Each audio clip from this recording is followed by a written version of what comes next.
안녕하세요. 나는 조합원이다의 김희주입니다. 날씨가 참 변덕스럽네요. 어제는 천둥 번개가 치고 또 비가 억수같이 쏟아지더니 오늘 서울의 날씨는 해가 쨍쨍 아주 덥기만 합니다. 여러분들이 계신 곳 날씨는 어떤가요? 나중에는 이렇게 날씨 댓글로 받아보면서 우리끼리 날씨 정보였습니다. 뭐 이런 멘트도 한번 했으면 좋겠는데요. 날씨가 변덕스럽지만 우리 사람 마음은 변덕스러우면 안 되겠죠. 오늘은 그런 점 한번 기억하면서 하루를 보내면 어떨까요? 7월 3일 수요일 나는 조합원이다 시작합니다.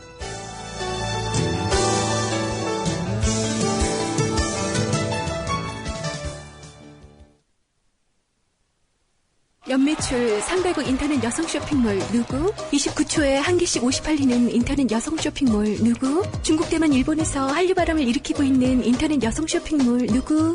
난닝구닷컴. 구하면 스타일이 보인다. 대한민국 넘버원 패셔니스타라면 난닝구닷컴. 누구? 난닝구. 지금은 난닝구닷컴에서 신상을 체크할 시간입니다. 네, 오늘도 어김없이 미디어 협동조합의 현재 상황과 미래 비전을 알려줄 수 있는 한 분을 만나보겠습니다. 미디어 협동조합 최동석 경영담당 이사님입니다. 안녕하세요, 이사님. 안녕하세요. 또 오랜만에 뵙습니다. 반갑습니다. 지난주 목요일에 나오시고 또 이렇게 오늘 수요일. 그랬나요? 네. 벌써 그렇게 됐어요? 네. 시간 가는 줄 모르겠네요. 이사님의 강의라고 해야 되나? 주옥 같은 말을 기다리는 청취자들이 많으셨을 거예요. 그래요? 고맙습니다. 한 주 동안 어떻게 사셨는지. 내가 헛소리를 많이 하는 사람인데. 아니요, 이사님. 그동안 좀 철학적인 얘기를 나눴었는데 오늘은 어떤 얘기를 그래요. 하실까요? 사실은 좀 철학적인 얘기를 해서 김희주 아나운서를 포함한 우리 조합원들이 좀 어렵다 이런 얘기를 할 것 같았는데 사실은 네. 그렇지도 않은 것 같아요. 그래서 오늘은 조금 더 그런 얘기 비슷한 걸 좀 해보죠. 네. 그래서 뭐 지금까지는 한 개인에 대해서 영혼이니 실존이니 하는 얘기를 했습니다. 그러니까 실제로 존재한다는 것은 무엇인가? 그냥 존재하는 것과는 또 어떻게 다른가? 존재물에게 어떤 의미와 가치와 목적을 부여할 수 있는 유일한 존재가 있는데 이 우주에는 바로 그것이 인간이다. 그래서 이 우주 삼라 만상의 모든 현상에 대해서 의미를 부여하고 가치를 부여할 수 있기 때문에 인간은 그냥 존재하는 대상물과는 완전히 구별되는 전혀 다른 존재라는 것이죠. 그래서 실제로 존재하는 존재라는 거예요. 그래서 실존한다는 말을 인간에게만 쓸 수 있다 이렇게 말했잖아요. 이렇게 실존한다고 말할 수 있는 근거는 인간이 실제로 존재한다고 말할 수 있는 근거는 우주 삼라 만상의 모든 것에 대해서 의미와 가치와 목적을 부여할 수 있는 영혼이 있기 때문이라는 거죠.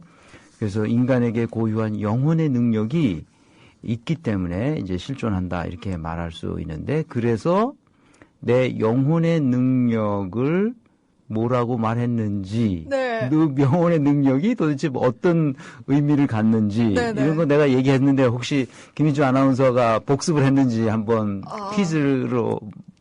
근데 제가 딱 기억하고 있는 거 질문해 주신 것 같아요. 네네. 인간에게 고유한 영혼의 능력은 옳고 그름을 분별할 수 있고 네. 분별하는 거고 네. 또 선과 악을 또 인식할 수 있고 네. 아름다움 그리고 추함을 구분해내는 힘이다 이렇게 말씀하셨던 것 같은데 맞아요. 정확히 복습을 잘했네요. 네. 그래서 인간에게 영혼이 있다는 말은 그래서 매우 중요한 의미가 있어요. 진선미를 분별할 수 있는 능력이 있다는 말이잖아요. 네. 이것은 다른 짐승에게는 이런 능력이 없어요. 한번 생각해 봅시다. 요즘 국정원은 지금 선거에 개입했어요. 이 사실이 곳곳에서 드러나고 있잖아요. 네. 이것은 선거 구태타를 일으킨 것이에요. 이것은 너무나 잘못된 것이죠. 말할 필요가 없는 거예요. 인간에게 영혼이 있다면 이것이 잘못된 것이라는 점은 더 이상 논란이 될 수 없는 사안입니다. 국내 정치에 국정원이 개입할 수 없도록 돼 있는데도 불구하고 버젓이 개입했거든요. 이게 너무나 명백한 것이죠.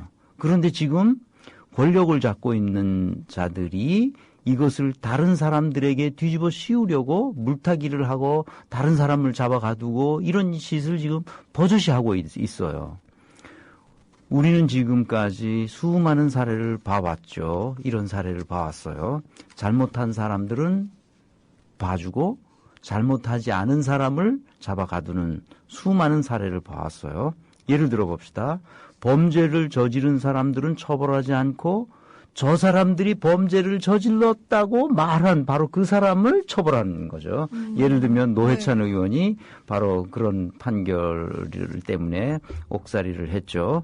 삼성에 있던 놈들이 자기들끼리 불법 행위를 저질렀어요. 그래서 그 명백한 범죄 행위였어요. 그런데도 그들은 처벌하지 않고 그런 불법 행위를 했다고 말한 사람을 처벌하는 이런 어처구니 없는 사회에 우리가 지금 살고 있는 것이죠. 그러니까 우리 사회의 영혼의 능력이 점차 힘을 잃어가고 있지요.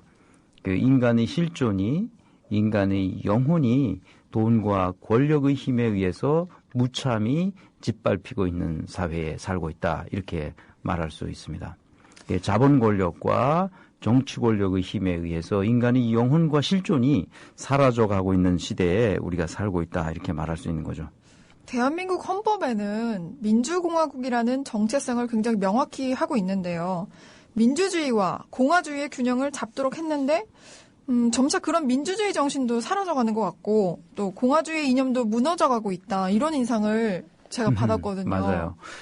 우리 헌법 제1조가 그렇게 돼 있죠. 대한민국은 민주공화국이다 이렇게 돼 있습니다. 모든 권력은 국민에게서로부터 나온다 이렇게 돼 있잖아요. 네. 그래서 우리는 민주주의와 공화주의를 동시에 실현하도록 돼 있는 국가죠. 이게 자랑스러운 국가죠. 그러니까 민주주의가 근데 김희주 아나운서 말대로 민주주의가 점점 사라지고 있고 공화주의는 이미 오래전에 무너져 있습니다. 공화주의라는 게 무슨 뜻인지 사람들이 잘 학교에서 다 배웠는데 우리가 살아가면서 다 잊어버리고 있어요. 그래서 공화주의가 무엇인지 한번 다시 우리 되살려 봅시다. 공화주의라는 것은 기본적으로 공공의 질서를 유지하는 것을 말해요. 라틴어에서 레스푸블리카에서 온 말이에요. 그러니까 리퍼블릭이라는 말이죠. 그 라틴어가 거기서 나온 거예요. 리퍼블릭이라는 게 네. 공화주의, 공화국이라는 그런 뜻이에요. 그러니까 공공의 것이라는 거죠. 그러니까 레스라는 게 영어로 말하면 thing, 사물을 나타낼 때 레스라는 라틴어를 쓰는데 바로 공공의 것이라는 뜻이에요. 그래서 네. 사회가 유지되려면 공공적 질서를 가지고 있어야지 그렇지 않으면 약육강식의 원리만 판치는 동물의 왕국처럼 사회가 변할 거 아니겠어요? 그러면 곤란하죠. 그래서 사회적 약속이라고 할 수 있는 법률로 공공의 질서를 잡아가는 것이죠. 공화주의가 지향하는 것은 그러므로 바로 민주주의 정신을 실현하도록 하는 거여야 합니다.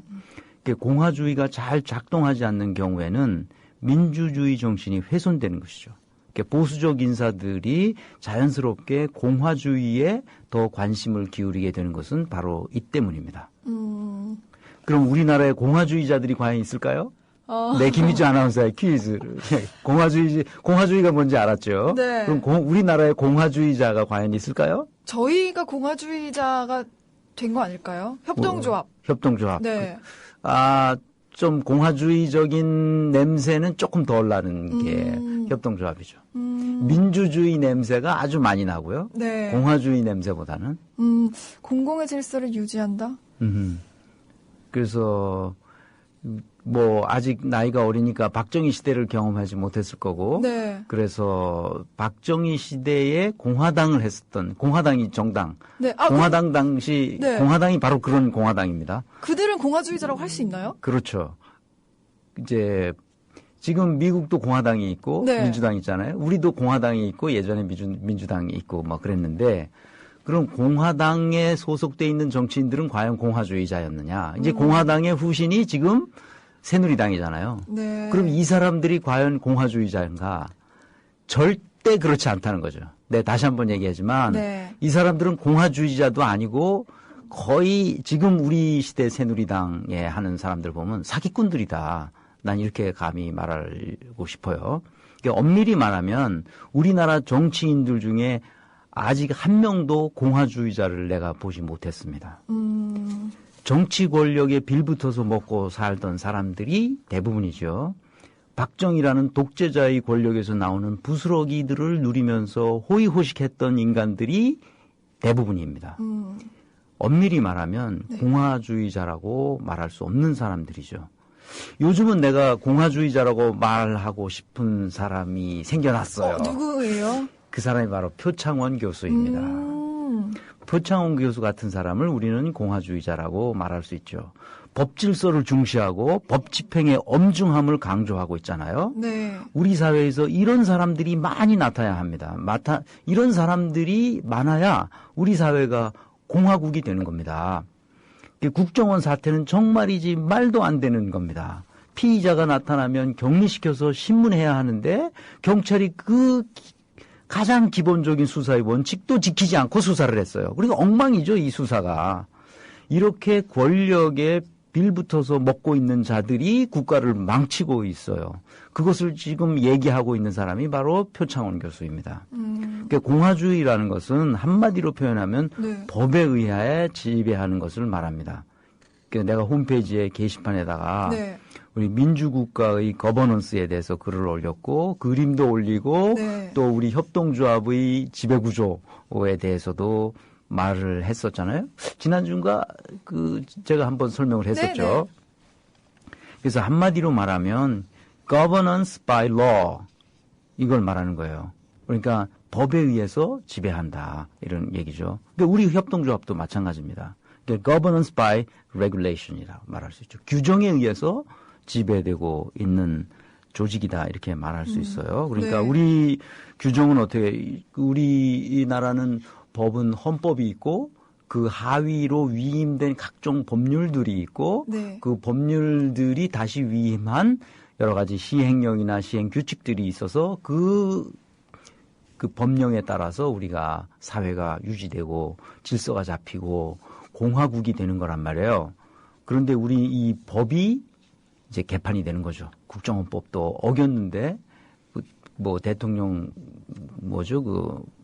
그 기록물 한 이런 것도 다 네네. 어기고 그냥 엉망진창이 되는 거예요. 권력을 가지고 있는 사람은 법을 어겨도 절대로 처벌받지 않는 우리 사회가 된 것이죠. 그러니까 공화주의가 완전히 무너져 있는 시대가 됐다 이렇게 말할 수 있어요. 그래서 우리 협동조합 같은 경우에는 이제 정관이 맨 위에 있고 정관 규약이 있고 그다음에 규정이 있고 그거에 따른 지침들로 이렇게 움직이도록 그렇게 할 수 있죠. 그러니까 바로 우리 협동조합도 일견으로는 공화주의적인 냄새가 나는 거죠. 그러니까 어느 조직이든지 움직이려면 네. 반드시 공화주의적인 이 시스템, 공화주의를 실현하는 것은 반드시 시스템적으로 나타나는 거거든요. 네. 제도적인 장치들로 나타나는 것인데 그것이 이제 우리 협동조합에도 조금씩 틀을 갖추어가고 있다 이렇게 말씀드릴 수가 있죠.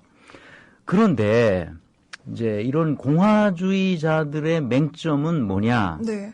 이런 규정과 법은 인간의 사상, 인간의 감정, 인간의 그 의지를 그대로 그 시스템에 담을 수가 없다는 거예요. 법은 법대로, 규정은 규정대로 그냥 있는데 그러니까 공화주의자들이 주장하는 것의 맹점은 뭐냐 하면 항상 그 법은 해석의 문제를 남긴다는 거예요. 그러니까 국정원법을 어떻게 해석하느냐에 따라서 지금 시비가 붙고 있잖아요. 네. 그게 아니라고 권력을 가진 사람은 그 법을 자기 멋대로 해석하는 거예요. 너무나 명백한 법인데도 불구하고 자기가 이리 둘러매치고 저리 둘러매쳐서 자기 멋대로 해석하는 것이죠. 그래서 이제 이게 항상 이제 국론이 분열되고 엉망진창이 되는 거죠. 지금 우리 정치권은 보면 엉망진창이잖아요. 그래서 법을 자기 멋대로 해석하기 때문이죠. 근데 국정원법은 너무나 명백해요. 국내 정치에는 개입할 수 없도록 돼 있습니다. 국정원이 무슨 대북 심리전 어쩌고 저쩌고 떠드는데 국내에 댓글 다는 게 말도 안 되는 짓을 한 거예요. 이건 뭐 빼도 박도 못하는 건데 그걸 가지고 시비를 붙는다는 것 자체가 진짜 웃기는 해석이죠. 그래서 저는 일단 힘을 갖는 사람들이 네. 규정, 즉 공화주의적인 원칙을 무력화시킬 수 있다는 것이죠. 이게 매우 위험한 겁니다. 그래서 위로 올라갈수록 그 힘, 권한, 권력 이런 것을 무력화시킬 수 있도록 시스템을 만들어야 된다. 저는 이렇게 생각하죠. 우리가 지금 우리 사회의 가장 큰 문제는 무슨 선출된 사람은 그거에 따른 역할이 크잖아요. 선출되면 네. 역할이 크기 때문에 역할에 따르는 권한과 권력이 그에게 붙어 다녀요. 그러니까 그 권한과 권력을 이용해서 네. 법과 규정과 규칙 이런 것들을 자기 멋대로 해석해 버린단 말이에요. 그러니까 우리 사회가 이렇게 해서 이제 문제가 생기기 시작하는 거죠. 그래서 위로 올라갈수록 네. 그 권한을 빼버려야 된다는 거예요. 그 위로 올라가면 어떻게 권한이 없는데 어떻게 일을 하고 자기 역할의 차이만 있다 했잖아요. 네. 역할을 제대로 수행할 수 있겠느냐 이런 의문이 있을 수 있어요. 위로 올라갈수록 권한을 많이 주는 게 너무나 당연한 거 아니냐 이렇게 생각하기 쉬운데 네. 그렇지 않습니다. 위로 올라갈수록 네. 권한을 빼라 내가 이렇게 말하는 거예요. 그래서 오케이. 이해했죠, 여기까지? 네, 이해했습니다. 네. 그러면 공화주의적 이념만으로는 뭐 조직을 운영하는데 한계가 있다 이런 뜻인 거죠. 그렇죠. 그래요. 맞아요.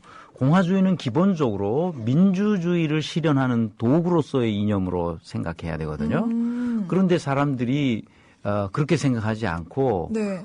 우선 법으로 다스린다고 생각하니까 법을 촘촘히 만들어서 뭘 어떻게 하면 된다 이렇게 생각하기 쉬워요. 그래서 공화주의 이념이 필요하긴 하지만 네. 그것 자체로서는 매우 오용되고 남용될 염려가 큰 거죠. 그래서 공화주의 이념이 지향하는 것은 결국 민주주의라야 한다는 것이죠. 그러니까 우리나라가 민주공화국이라고 했을 때 네. 공화국이 추구해야 할 지향점은 뭐냐? 곧 민주주의? 민주주의라는 거죠. 이건 좀 다른 질문인데요. 네. 최 이사님은 늘 민주주의에 대해서 강조하시고 또 우리 협동조합을 민주주의 기본 이념에 이렇게 좀 부합하는 조직으로 만들겠다. 이렇게 노력을 하시는 모습이 제가 옆에서 보면 늘 보이거든요. 그래요. 또 기업 얘기를 하실 때도 생산성을 높이려면은 역시 민주화돼야 한다. 이렇게 말씀하시잖아요. 그렇죠. 그건 좀 사람들이 잘 오해를 하죠. 민주화되면 오히려 생산성이 떨어질 것 같은데 민주화되어야 생산성이 오른다 그러니까 네. 좀 잘 이해를 못할 수도 있어요. 그러니까 어느 때부터 언제부터 이렇게 민주주의, 민주화 이런 거에 필이 꽂히는 거예요. 내가 언제부터 네. 이렇게 민주주의에 대해 철두철미한 민주주의 신봉자가 됐냐 네. 이런 걸 알고 싶은 거죠. 네. 그래서 맞아요. 이게 의문이 있을 수 있죠. 경영학을 공부한 사람이 무슨 민주주의 사상에 크게 뭐 감동을 받거나 필이 꽂혀서 민주화 투사가 되어서 뭐 감옥에 간다든지 하는 것과는 거리가 먼 삶을 살아왔죠. 그 전두환 정권 시절이었어요. 그때 이제 제가 한국은행에서 근무할 때인데 네. 그때 한국은행에서 저를 독일 연방은행에 연수를 가라고 해서 이제 독일에 도착했는데 네. 그때가 이제 1986년이었어요. 그래서 독일에 도착해서 여러 곳을 여행하면서 몇 달을 지냈는데 나는 그때 민주주의가 뭐라고 하는 것을 어렴풋하게 느꼈어요. 그때 전두환 시절이기 때문에 아주 엄혹한 시절이었잖아요. 그런데 독일에 가서 느끼는 그 자유로움과 풍요로움과 이런 것들을 보면서 민주주의가 이렇게 중요하고 소중하구나 하는 것을 알았죠. 그러니까 독일 사람들이 생산성이 높은 이유는 네. 그들이 우리보다 더 똑똑하기 때문이 아니라 사회가 민주화되었고 조직을 민주적으로 운영하기 때문이라는 것을 그때 이제 알았죠. 그래서 군국주의적인 문화, 우리 사회는 거의 군사 문화가 아주 이게 그 아침 안개처럼 쫙 깔려 있는데요. 우리 사회를 지배하고 있는 게 군사 문화잖아요. 그래서 기업의 생산성이 낮은 이유도 민주화가 아직 덜 됐기 때문에 그렇다고 생각하는 거죠. 그래서 생산성과 민주주의 정도는 정비례하는 것을 볼 수 있어요. 민주화된 나라일수록 선진국이고 생산성이 높아요. 그런 나라일수록. 네. 그래서 민주주의라는 것을 제대로만 실천한다면 우리 사회의 생산성은 매우 높아지리라는 것을 아주 뭐 확신할 수 있는 거죠. 네. 이제 그때부터 저는 경영학을 공부했으니까 조직 운영의 민주화, 다시 말하면 경영의 민주화에 대해서 연구하고 실천하는 길을 선택했죠. 그래서 저는 뭐 민주화 투쟁에다가 감옥 갔다 온 적이 없습니다. 이 길 자랑해야 되나 말아야 되나 모르겠는데 그런 별을 달지는 않았지만 저는 경영학자로서 학생들에게 MBA 과정에 오는 학생들에게도 끊임없이 강조하는 것은 경영의 민주화입니다. 여러분들이 경영자가 됐을 땐 반드시 조직 운영을 민주적으로 하라 하는 이야기를 끊임없이 강조하고 구체적으로 어떻게 하면 민주적으로 운영하는 것인가 하는 것을 가르쳐주죠. 그래서 우리 협동조합도 역시 민주주의 기본 이념에 부합하도록 운영되어야 하는 거죠. 그래서 민주주의는 기본적으로 정신의 문제이고 공화주의는 시스템의 문제입니다. 그러니까 정신을 시스템으로 담아야 하는 거죠. 그러니까 양수겸장을 다 해야 돼. 정신을 시스템에 담는. 그러니까 민주적이고도 공화주의적인 그런 이제 조직 운영이 우리에게 더 필요하다. 그런 거죠. 이제 시작이니까 네. 차츰차츰 하나씩 만들어 가야 될 것입니다. 그래서 네. 이제 우리가 어느 수준의 민주주의를 할 것인가는 네. 우리의 의지에 달려 있습니다.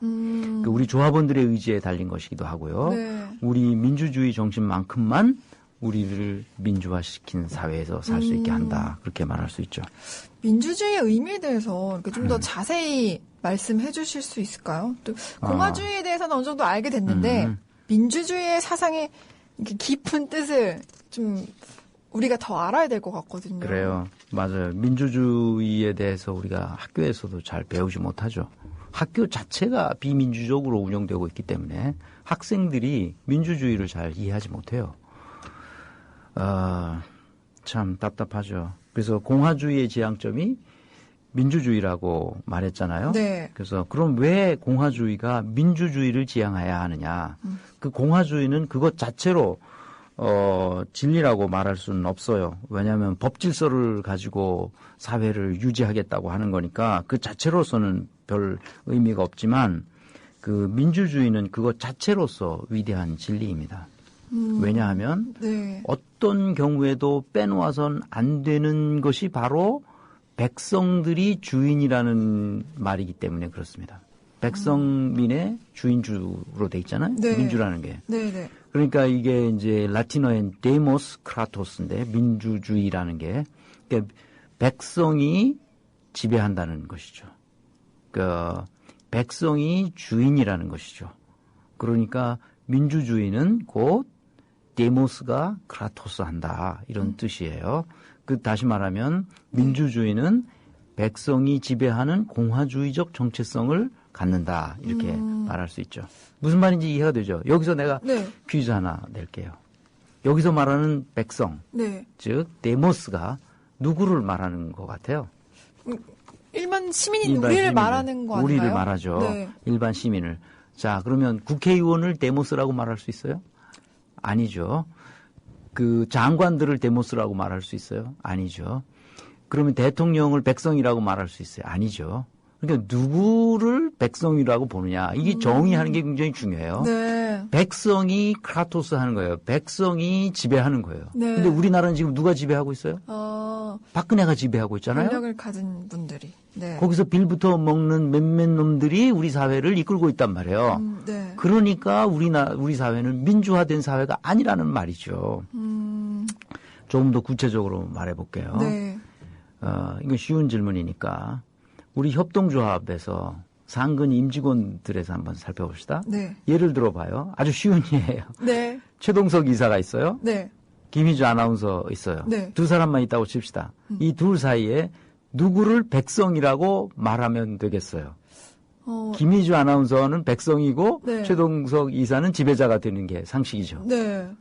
그게 우리의 그것이 상식이라고 생각하는 순간 우리는 데모크라토스가 사라지는 거예요. 김희주 아나운서가 백성이 되는데 그 김희주 아나운서가 지배자가 될 수 있어야 된다는 거죠. 그러니까 김희주가 지배하고 최동석이 그 지배에 복종하는 사람이 되었을 때 비로소 우리는 민주주의가 된다는 뜻이에요.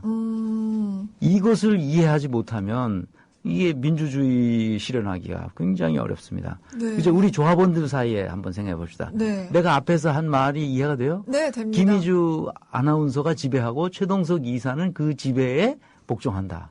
이 말이 이해가 잘 안 되죠, 그죠? 제가 백성이니까요. 그렇지. 네. 데모스, 이제 점점. 데모스, 크라토스. 그렇죠. 네. 그렇죠. 그래요. 맞아요. 이제 그것을 이해해야 됩니다. 지금 이상한 게 아무것도 아니에요. 그래서 우리 조합원들 사이에서도 한번 생각해 봅시다. 일반 조합원과 대의원이 있고 그 대의원들이 이사회의 멤버인 이사들을 뽑고 그 이사들 중에서 상임이사를 지명해서 협동조합을 운영하도록 선출했어요. 자, 그러면 그렇게 선출된 사람들은 누구의 지배에 복종해야 할까요? 당연히 조합원들이겠죠. 네. 그 백성들이죠. 그 백성들의 지배에 복종해야 되는 게 선출된 이사들의 당연한 의무인 거예요. 그래서 너무나 당연한 얘기지만 사실 그 우리 사회는 그것이 잘 실현되지 않고 있잖아요. 그래서 조합원 또는 대의원들의 뜻에 부합하도록 이사들은 경영해야 하는 거죠. 그 네. 뜻을 잘 살펴서 경영하지 못하면 민주주의를 실현하지 못하는 것이죠. 네. 그래서 늘 조합원들의 뜻이 진정으로 무엇인지를 묻는 것이 중요해지는 겁니다. 그래서 정치인들이 끊임없이 일반 시민들이 무엇을 원하는지를 끊임없이 물어야 되는 것이죠. 네. 그들에게 내가 이렇게 한 것을 이렇다고 공포하고 공개하고 투명성의 원리에 따라서 자기의 의사결정을 시민들에게 알려줘야 되는 거죠. 근데 우리는 청와대에서 무슨 짓이 일어나고 있는지, 국정원에서 무슨 짓을 하고 있는지 아무도 알지 못하죠. 그러니까 민주주의는 사라져가고 있는 것입니다. 그래서 여기서 백성이라는 말은 단순히 시민을 말하는 것이 아닙니다. 그 조직에서 가장 권한이 적은 사람들을 말해요. 김희주 아나운서의 역할과 최동석 이사의 역할의 차이가 있는데 네. 아무래도 최동석 이사의 역할은 더 범위가 넓겠죠. 그러니까 그 넓은 역할을 수행하기 위한 권한과 권력이 따라왔겠죠. 네. 그러니까 그 따라온 것을 최동석 이사는 자기 이익을 위해서 쓰고 싶어 하는 욕구가 있을까 없을까? 있겠죠, 당연히. 네. 사람이기 때문에 있을 거란 말이에요. 네. 그러면 그 욕구를 없애는 방법은 뭘까? 그 권한과 권력을 없애버리면 되지. 역할은 크게 주되 네. 그 권한과 권력을 빼버리면 돼요. 네. 그러면 권한과 권력이 없기 때문에 네. 네. 자기 역할을 위해서 역할을 잘 수행하기 위해서 이 사람이 최동석 이사가 할 수 있는 일이 뭘까? 뭐겠어요? 조합원들의 말을 들어보고 네. 내가 다른 사람들과 의사소통할 때 보다 더 합리적이고 보다 더 좋은 대안들을 만들어내야 되겠지. 그러니까 그렇게 더 좋은 대안이 무엇인지를 찾아보려면 네. 내가 내공을 쌓고 공부를 해야 되겠지. 네. 실력을 쌓아야 되겠지. 그러니 끊임없이 다른 사람과 만나서 더 좋은 정보가 있는지를 찾아봐야 되겠죠. 네. 그러니까 노력을 해야 되겠지. 바로 그래요. 그래서 위로 올라간 사람들에게 네. 권한과 권력을 빼버려야 된다는 거예요. 그래야 민주주의가 실현된다는 거예요. 네. 이해하셨죠, 이제? 네. 그래서 그 서구의 유럽의 민주국가에서 위에 올라간 사람들에게 권력과 권한과 특권과 특혜를 다 빼버리는 겁니다. 예를 들어 그 북구에 있는 아주 민주화된 국가, 복지국가에 있는 국회의원들이 버스 타고 다녀요. 자전거 타고 다닙니다. 권한이 없어요, 그 사람들은. 와. 독일 국회의원들 걸어 다녀요. 저도 한번 가보고 싶은데요. 반이 거의 대부분 여성 국회의원들이죠. 아. 국회에서 싸울 일이 없어요. 그래서 누가 더 합리적인 대안을 우리 나라가 잘 살게 하기 위해서 생산성을 네. 높이기 위해서 더 잘할 수 있는 대안이 무엇인지를 끊임없이 공부해야 된단 말이에요. 개인적으로는 아무런 특권도 특혜도 권한도 없지만 더 많은 이 자기가 낸 대한, 자기가 낸 여러 가지 의사 결정들이 우리 사회를 위해서 공헌하도록 만들려면 자기가 더 좋은 것을 내놓고 토론해야 될 거 아니야. 끊임없이. 네. 바로 그것이 민주주의라는 거예요. 그러니까 가장 낮게 위로 올라갈수록 낮아지도록 만드는 거예요. 이게 역설적이긴 하죠. 네. 그죠? 그래서 선출된 사람들이 이렇게 하려면 선출된 사람들이 결정하는 모든 것을 투명하게 공개해야 한다는 것이죠. 단돈 1원도 어디다 썼는지를 공개해야 합니다. 네. 그렇게 의사결정했는지를 투명하게 공개해야 되죠. 그래서 그것이 선출된 사람들의 사적 이익을 위한 결정인지 아닌지를 백성들이 볼 수 있게 해야 하는 것이죠. 그렇게 하지 않으면 선출된 인사들에게 정신적으로 곰팡이가 살살 끼게 네. 된단 말이에요. 자기 개인적 이익을 위해서 쓱쓱쓱쓱 의사결정을 할 수 있죠. 그렇지 않겠어요? 네. 그러니까 그렇게 하지 않으려면 어떻게 해야 되냐. 모든 사생활이야 공개할 수 없겠지만 사생활을 제외한 모든 공적 활동은 투명하게 유리알처럼 공개해 내야 된다는 거죠. 그래서 저 사람이 사적 이익을 위해서 일을 했는지 안 했는지를 알 수 있게 해야 한단 말이에요. 네. So, 여기까지 이제 이해가 됐으면 네. 이제 민주주의에서 백성이 누군가를 그래서 민주주의 사회에서 여기서 그러니까 백성민의 주인주니까 네. 백성이 주인이 되도록 했을 때 그 주인의 역할을 하는 사람이 누구인지를 정의하는 것. 이것이 매우 중요해요.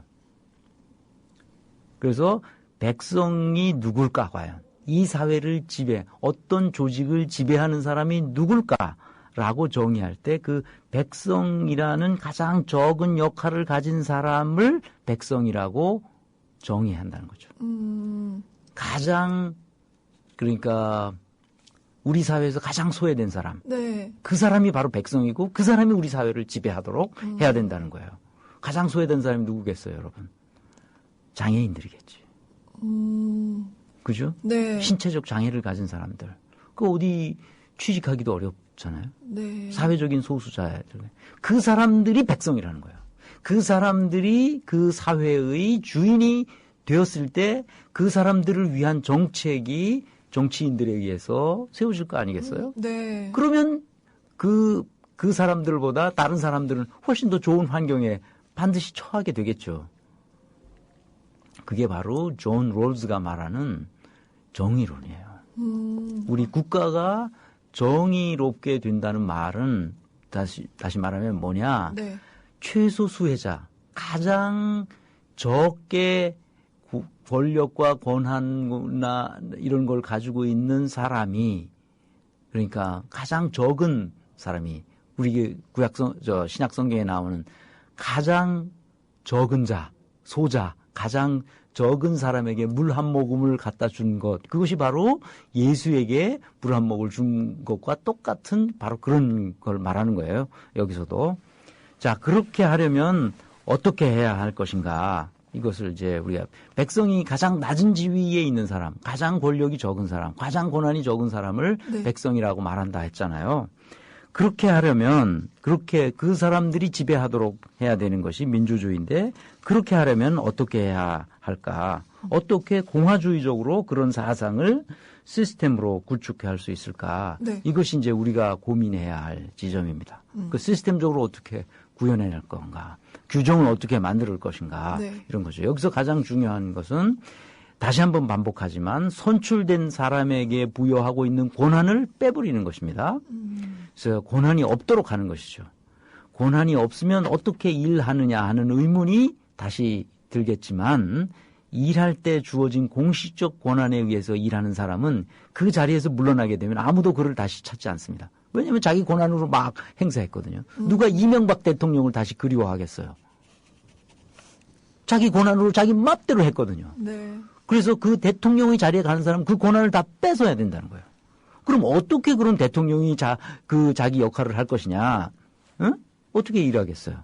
거기에서 바로 아무런 권한과 권력이 없는데도 그 사람의 행동과 그 사람의 의사결정을 통해서 많은 사람들이 배울 수 있고 백성들을 그에게서 백성들이 그 말, 그 행동, 그 결정 이런 것에 귀를 기울일 수 있도록 영향력을 행사해야 하는 것이죠. 그게 바로 뭐냐? 리더십인 거예요. 박근혜 대통령의 말 한마디 한마디가 백성들의 마음속에 네. 감동이 되도록 해야 한다는 거예요. 그래서 맞아. 박근혜 대통령이 하는 대로 하면 나라가 정말 부강한 나라가 되겠구나. 이런 생각을 하도록 백성들에게 그런 감동을 주는 의사결정, 네. 감동을 주는 행동 이런 걸 해야 된다는 거예요. 지금 국정원 사태로 국론이 이렇게 분열되어 있는데 나는 모르겠어요. 이게 무슨 개 같은 소리냐 말이야. 이게 말이 안 되는 소리잖아요. 그렇게 한가한 때가 아니잖아요, 지금. 네. 그래서 나는 여러분들에게 이런 얘기를 하고 싶어요. 선출된 사람들에게 권력과 권한을 빼버리고 그 사람들이 스스로 자기 내공으로 다른 우리 조합원들과 상근 직원들에게 영향력을 행사할 수 있는 리더십을 발휘하도록 해야 한다. 이렇게 말하고 싶어요. 그럼 이사님 말씀은 권한이 있건 없건 리더십을 발휘하는 것이 중요하다 이런 말씀인 것 같은데 요즘에는 이사님께서 말씀하셨다시피 진선미를 구별할 수 없는 이렇게 영혼의 능력이 사라진 시대잖아요. 우리가 어떻게 해야 되는 걸까요? 그렇죠. 이게 참 문제입니다. 문제죠. 깨어있는 시민 한 사람 한 사람이 서로 연대하는 수밖에 없습니다. 그래서 지금 이 짐승 같은 세력들과 담대히 맞서 싸우는 거죠. 그래서 우리가 국민TV가 생겨난 것이기도 네. 하잖아요. 우리가 이런 세력들과 싸우기 위해 여기 모인 것이잖아요. 네. 그래서 우리가 서로 힘을 모아야 합니다. 우리 불완전한 인간들이 모였기 때문에 작은 흠결이 사람마다 보일 수 있습니다. 그래서 그걸 가지고 내 탓이냐 가지고 서로 논하지 말고 네. 인간에게 흠이 없는 사람이 어디 있겠어요. 다 흠결이 있지요. 하지만 우리는 큰 싸움을 시작한 마당에 서로 격려하고 지원하는 노력이 필요합니다. 네. 그래서 서로 격려하는 이런 자세가 우리에게 필요하고요. 아주 작은 것 가지고 목숨을 걸 필요가 지금은 없습니다. 그래서 우리가 완전히 투명한 민주국가가 되었을 때 우리 작은 흠결이라도 서로 보완하기 위해서 우리가 서로 이제 비판하고 할 수 있지만 지금 우리는 큰 싸움 전쟁터에 나섰기 때문에 약간의 흠결이 있더라도 서로 보완하고 돕도록 그렇게 했으면 좋겠습니다. 그래서 국민TV에서 일하는 사람들이 네. 개인적인 부와 권력을 차지하려는 사람이 있다면 그것은 이곳에 적합하지 않습니다. 상임이사들도 마찬가지고 네. 여러 직원들도 아무런 권력도 권한도 없습니다. 그저 우리가 국민TV가 성장해서 공정한 방송사를 만드는 것이 우리의 목적이고 목표입니다. 그래서 우리 조합원 여러분들도 꼭 5명 이상 내가 늘 얘기하지만 전도하셔서 적극적으로 홍보하셔서 5만 명의 조합원이 하루빨리 이루어지도록 노력했으면 좋겠습니다. 네. 이사님 오늘도 주옥 같은 말씀이셨습니다. 시간이 벌써 다 됐어요? 네. 아이고. 이사님과 이렇게 대화를 나누다 보니까 시간이 다 돼가지고 또 네. 못했던 이야기는 내일 또 할까요? 네. 내일도. 준비한 건 잔뜩 있는데 또 시간이 부족하네요. 내일이 있습니다, 이사님. 알겠습니다. 이러면서 또 제가 내일 섭외를 하는 거죠. 그랬어요? 네. 알겠습니다. 그렇게 하겠습니다. 네, 그럼 오늘 여기까지 하는 걸로 하고요. 지금까지 미디어 협동조합 최동석 경영 담당 이사님이셨습니다. 감사합니다, 이사님. 감사합니다.